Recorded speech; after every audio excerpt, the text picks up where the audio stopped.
રેન્જના આઈજીપી શ્રી અશોકકુમાર યાદવ સાહેબના માર્ગદર્શન હેઠળ સુરેન્દ્રનગર જિલ્લાના એસપી સાહેબ શ્રી ભીમસુખ ડેલુ સાહેબની સૂચના અનુસાર સુરેન્દ્રનગર જિલ્લાની એસઓજીની ટીમ એનડીપીએસના જે પણ કેસ થાય છે તે અંગે બાતમી મેળવવા માટે સતત કાર્યરત હતી. આ સમય દરમિયાન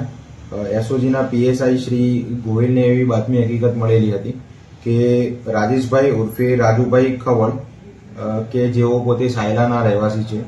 તેઓ ખીટલા ગામના પામણ નામની સીમની અંદર પોતાના જે કબજા ભોગવટાનું જે ખેતર આવેલું છે તે ખેતરની વાડીની અંદર કપાસનું વાવેતર કરેલું છે તેમ બતાવીને તેની આડમાં ગેરકાયદેસર રીતે કોઈપણ પ્રકારના પાસ કે પરમિટ વગર લીલા ગાંજાનું વાવેતર કરેલું હતું. આ બાતમી હકીકત મળ્યા બાદ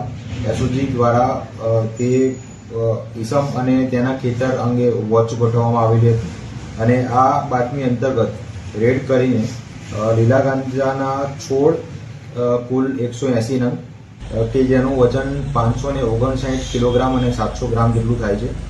કે જેની કિંમત ₹2,79,85,85,000 જેટલી થાય છે.